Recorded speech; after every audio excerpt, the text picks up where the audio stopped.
What the f?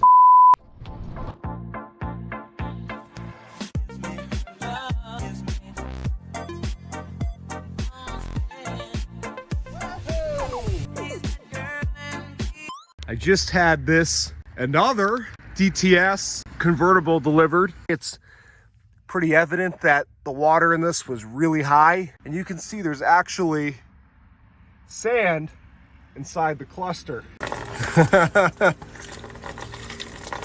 That's a fair bit of water.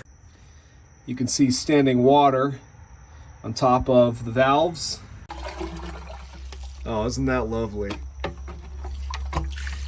And if this wasn't locked up, it would turn.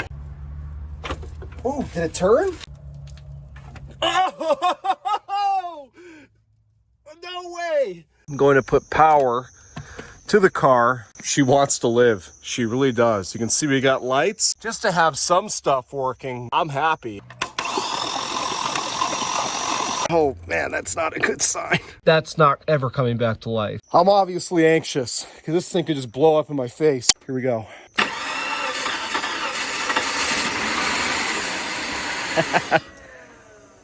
All right, well, she ran. It is not a pleasant smell. This seems like a security system issue. It's allowing the car to start, but it's killing the injectors after a few seconds. Maybe I need to pull this cluster out and clean and check the security light. Life's a beach, right? Isn't that what they say? Why do I have nothing in the cluster now? Oh. Oh, that's great. I got a BCM for this. Whoa! Doing the same thing it did before where it's shutting off, but I can actually start it with the key now. The windows are working. Tell me what you're seeing on the computer. You have class 2 issues.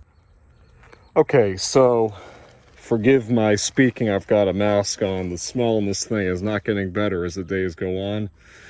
So now I've kind of switched gears to taking this interior out. It'll be good to get the salt water residue off of the floors and the soaking wet carpet as well. But as you can see, I have removed a good portion of the dashboard. So just been kind of exploratory surgery, if you will, removing things bit by bit. I removed the bottom seat cushion. This is my tried and true way of removing seats when the motors are dead from a flood, or just in general, at least with GM. Most GM seat bottoms of this era, there's 2 10s. You can see one here, one there, that hold the bottom seat cushion on.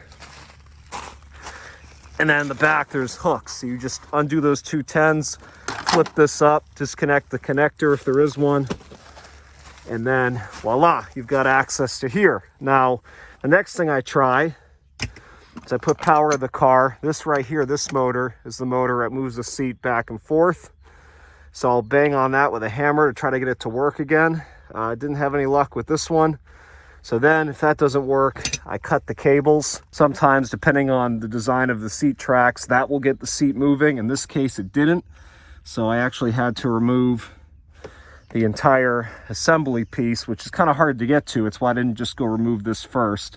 And it's a lot easier without the cable to remove it. But you can see here that gear. I take this out of both sides, and now you can see I have access to the tracks, which are nice and clean, thankfully. And all I do to move the seat is I use a screwdriver. I stick it in one of those little slots. You can see I have to go side to side because this will start to get crooked.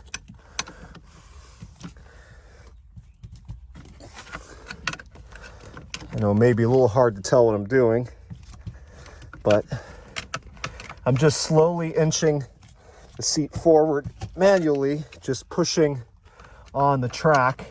And the reason I need to do this is I have to get this seat as forward as possible to access the rear bolts to hold in the seat. The front ones are easy, so no worries there. But of course, usually my luck with these flood cars is the seats are all the way back and you can't access the rear bolts. So I have to do that with this seat. So I'll have this one out in a minute. Then this seat. Then I'm going to take the center console out, the carpet out. We'll see how far I go with this today. Okay, so it's been, I don't know, probably an hour since I last did an update. I went all the way with her. Obviously door panels Dashboard's still in, well, some of the dashboard, but I got the seats out, I got the carpet out, got the center console out. It already smells a lot better, obviously, with all that in there, retaining moisture and mildew. This is surprisingly, well, again, I said it about the undercarriage as well, surprisingly clean for, again, being saltwater flooded. I did find, it's up on the dashboard, the registration to this vehicle does appear to be an oceanfront address. Be curious to see where this car was actually potentially at during the hurricane and why it got flooded as bad as it did. But you can see really no corrosion on the floor at all. This is one of the cleanest ones I've gotten from Hurricane Ian. There's really hardly any corrosion at all. And mind you, we're now in June, and this has been like this since September, with that carpet just sitting on top of this floor. And you can see all the beach sand everywhere. So this had to be on the ocean. It's just interesting how each car seems to have a different reaction to the salt water. This is really not that bad at all. It's going to be easy to clean it up. Now, I will say, there does appear to be some bubbling in the paint. That's not rust bubbling, but just the moisture gets underneath the paint on the floor from sitting on top of it for so long. So I'll have to scrape off all that loose paint, POR 15 any spots that need attention with corrosion, which there really isn't going to be many. And obviously when I get a parts car with a good interior, throw all that in here. First shift made this car on July 22nd, 2003. Okay, check it out. I've got the interior like I got it yesterday, but I brought this over here closer to a source of water. And I vacuumed out quickly just any, coins and junk that were in here. And now what I'm going to do is I'm going to pressure wash the absolute hell out of this interior. Still have some things I have to do here in terms of disassembly. I'm going to have to pop all these harnesses away. And interesting with the duct tape. I wonder if that was a Coach Builders thing they did. Or GM maybe, who knows? Maybe it was built on a Friday. All these harnesses, duct work, all this stuff you see in the way, I got to move out of the way. I pulled this plug here so the water will keep draining out as I clean it. Once I get that reflective material off, I'll pull that plug up and I'll show you guys how she looks when she's all clean. Okay, well, I'm jumping back into the DTS. What I've done today so far is I've taken off all 4 door panels. Now the rear door panels, and I believe even the front door panels, it looks like anyway, I'm not sure why they would have, but they do have some modifications to work with the Coach Builder's car. For example, this piece here, cut these door panels square and then add this. And then there's modifications in the back as well. Nothing extraordinary, but a few little tweaks they do to make those door panels work. Because as you can see, obviously they did some changes here. And you can see where they've done some work. Maybe they even moved, it looks like they moved the window regulator on these cars too. I guess that would make sense because this is all different. You can see all the sand here inside the doors. I also pull all the weather stripping back so I can get in with the pressure washer and get absolutely everything clean. You don't want any areas where, salt and sand is being trapped. So I'm going to hose these doors out in a minute. I've just been doing some other disassembly. I took off these B-pillar pieces here. I pulled out more of the plugs here in the floor just so as I continue to spray this out, I don't have pooling water. Okay, so forgive me, I've got my respirator on because you can see there's a fair bit of mold in here. Look at this, a Blockbuster receipt. This is the tail end of the receipt. 2006, wow. Okay, here is the trunk all stripped out and I've pressure washed it one pass. Again, with a car like this that was so saturated in salt water, I pressure wash them out several times, and in between I get in there and scrub everything, because you'll see I did these doors a couple hours ago and I blasted them with the pressure washer, but you can still see some filmy remnants of salt water in here. So just pressure won't cut it. You actually have to get in there and wipe everything down. Not too bad corrosion back here. Some bubbling, obviously, from the moisture being stuck from that moist carpet sitting on here all this time. Nothing that won't just grind off. And I like this Coach Builder special. So they do their own custom sub box with the factory Bose subwoofer. They do their own subwoofer box, since normally the subwoofer is here when there's a back window. And they put the speaker grill like this. They didn't even cut the carpet They just put it right over the carpet, which doesn't really matter. I mean, I guess the carpet might muffle it a little bit, but I will say in my 06, I actually did cut the hole in the carpet. So, well, another day, another afternoon after work spent on this lovely, lovely Coach Builder's car. There is the, whatever you want to call it, the bracing for the dashboard. I got that out. I got the steering column out. If you're gonna do a flood car that was completely underwater like this one, this is the only right way to completely rebuild it. If it was a freshwater flood car, admittedly, I did not do this with my White Elante because it was freshwater. You run a dehumidifier in it for a while. But for this car being saltwater, you can see all the corrosion on all this stuff. The only right way to do the rebuild is to take it all out, get it all clean. I mean, you don't know how bad this HVAC box, for example, how bad it smells. It just smells like the ocean. It's gross. I'm bolting all this other crap so I can get this black liner out.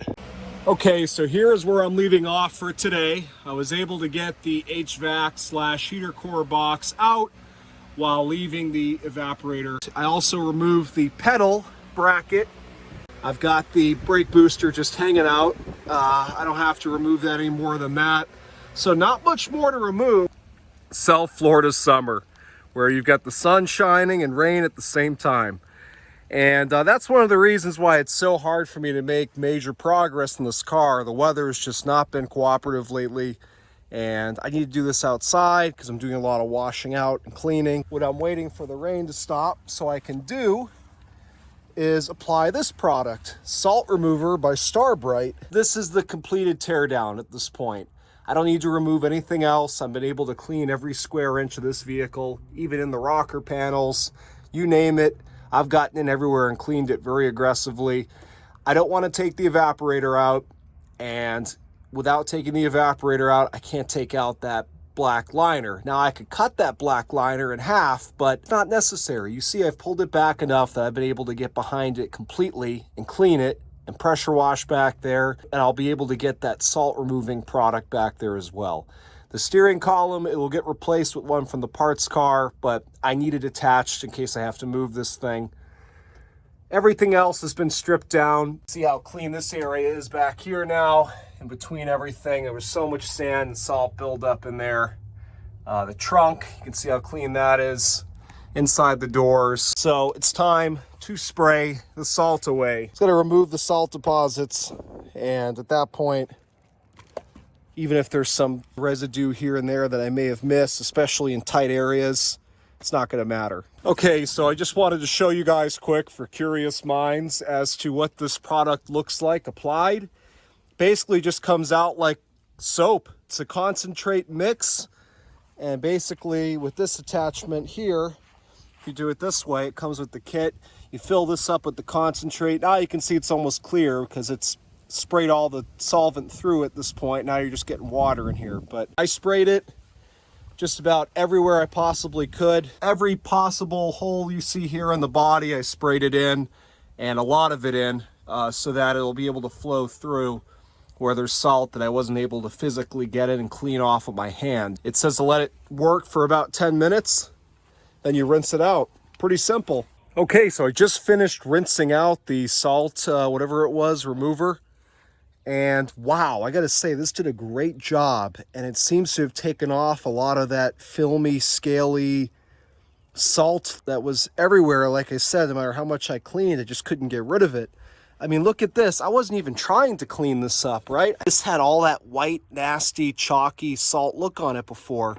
And just because it was in here as I was cleaning, it took it right off. It cleaned up the look of this foil here. It even cleaned a lot of that salty look off of the steering column, which again, I wasn't even trying to clean that. I was just spraying down everything I am keeping. But this is looking beautiful at this point. It says after letting it soak in for 10 minutes, you spray it out, which I did, and then you just let it air dry. But even the window motors, I wasn't even trying to clean any of that stuff, and it seems to have taken that white saltiness look away from it. So that's great. Very effective product. I just wanted to touch on a couple things real quick at the end of this video. I filmed everything you just watched back in May and early June. And then I had several issues come up in the month of June. I got hit by a real bad microburst here on my property that also had a EF0 tornado, which nothing severe, especially, for example, if you're out in the Midwest, it's a joke of a storm. But when you're not prepared for something like that, and I was definitely not prepared, it just happened. Trees down, damage to shade structures, damage to cars from things blowing around and hitting cars and shade structures toppling over. That occupied a few weeks of my time getting all that stuff sorted out. I've been through hurricanes and stuff like that, but you know when those things are coming, you can prepare. I had no way to prepare for this. It just happened out of nowhere. Microburst happened like that. And this one was a real bad one. It must have been right over me when it happened. And I saw the funnel cloud once it passed over. Then, of course, 4th of July, holiday week with family. And I just have a million other things going on. I have to balance everything else I do in life with my car hobby, which that's what it is. It's a hobby. It's not my job, certainly my passion.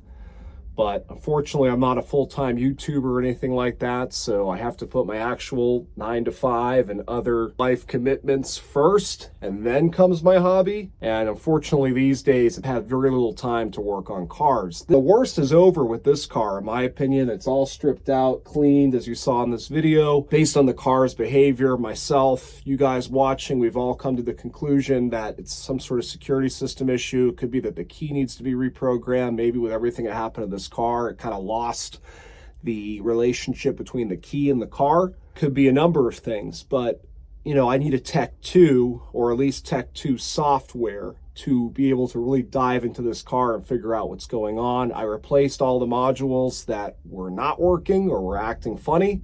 So now I've got good modules everywhere. The only codes I was getting after replacing those modules was a crankshaft relearn, which I'm not worried about that. It wouldn't cause what's happening with the car. It's so systematic every time, runs for a few seconds, shuts off. That's definitely a theft deterrent thing. I had that issue with my Blazer. That was a much easier fix. That's pass lock and not pass key. My good friend George, the one who gave me the Solstice, if you haven't seen that video, check it out.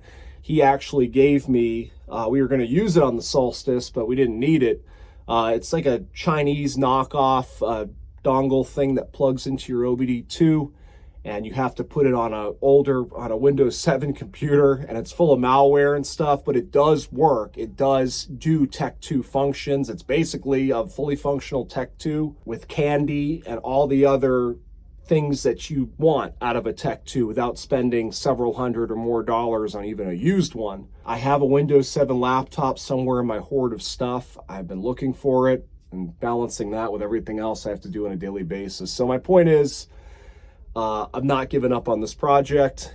This footage was all filmed, again, back in May and June. I just haven't had time to take it any further than where it was, which is stripping it out. And at least now it's not rusting, it's clean, it's salt-free, and it doesn't smell. You can see I can sit in here comfortably. I've got the doors open, it's 10,000 degrees out, but the smell was getting pretty bad in here, and that's why I switched gears from messing with trying to get it to stay running to cleaning it. And so once I get that Chinese Tech 2 thing up and running, I'm hoping this should be pretty easy to resolve why it's not staying running.